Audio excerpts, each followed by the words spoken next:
Hello, everyone. My name is Juan Esparza, and my topic is digital learning and academic success. I believe that one major issue that Cal Poly needs to address related to my topic is a lack of student engagement during hybrid and asynchronous learning.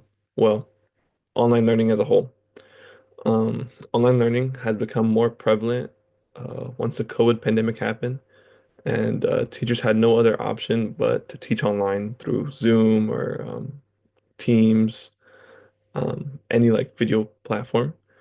Um, and with the emergence of these online classrooms, students began to become more struggling to stay engaged or motivated, either due to lack of participation, limited interactions with other students, and sometimes very, very long, dreary lectures that no one could sit through.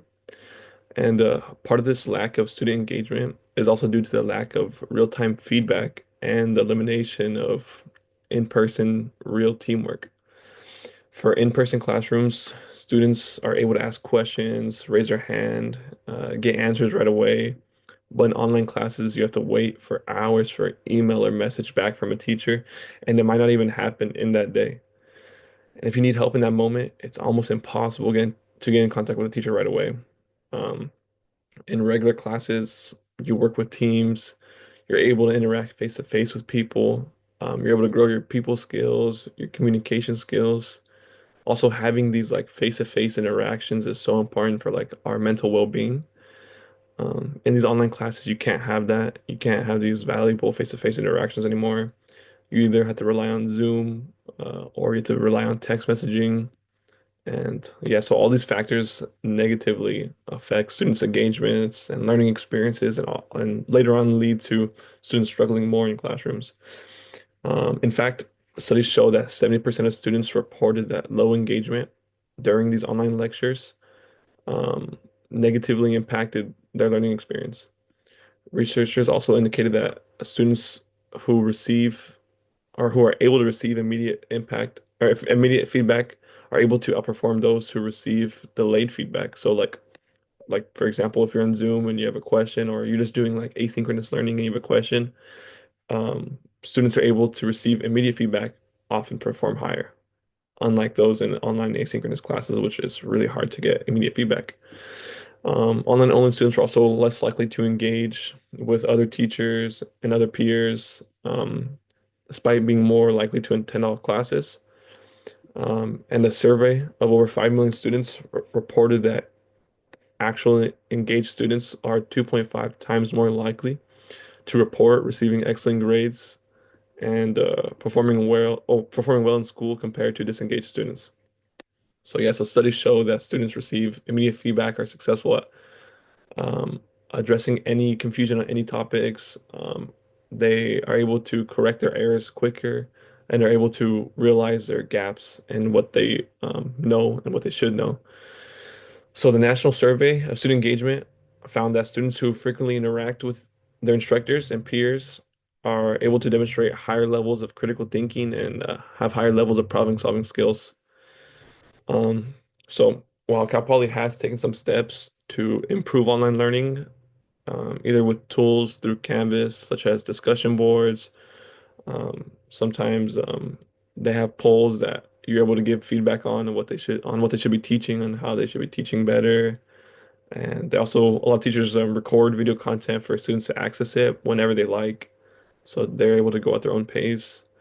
Um, but some professors like not every professor is the same. Um, some teachers they they don't help students that much through online learning. They're not as receptive to new tools and all these new tools through Canvas or through Zoom. So it's kind of like inconsistent. So like one student might have such a different have different opportunities or tools that another student might not have, you know? It all depends on the teachers because there's no like standardized way of how to do things, especially with online classes.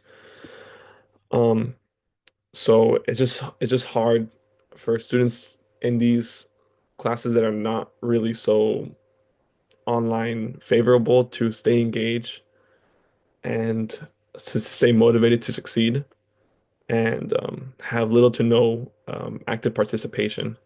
And there's been so many studies that show that active participation um, helps students comprehend better, how they have higher levels of retention in the information that they're reading. But like I said, a lot of teachers aren't able to offer these type of tools or services that everyone should be able to get. So I think that two ways that we can tackle this low engagement in online courses is through the gamification of learning and creating real-time engagement systems.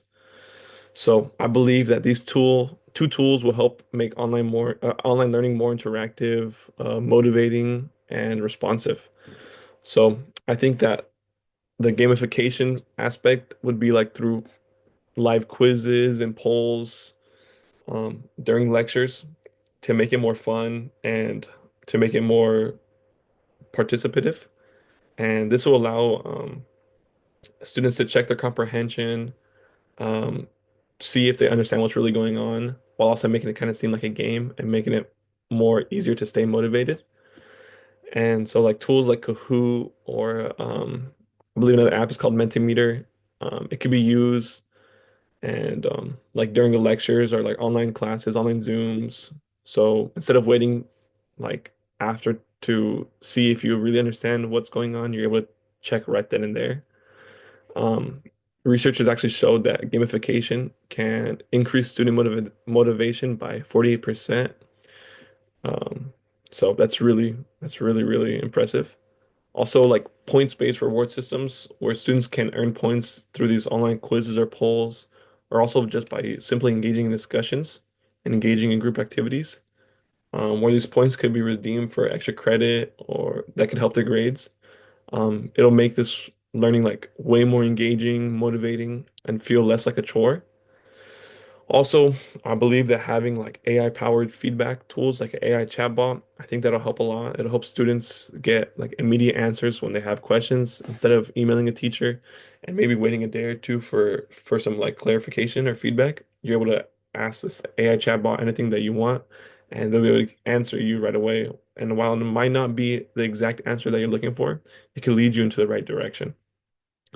And also if teachers were able to collect these responses either from like the live quizzes or through the AI chatbots, they could see like what type of questions people are asking and how is it like how they should be changing their lectures and coursework to address these questions and things that students are having trouble with.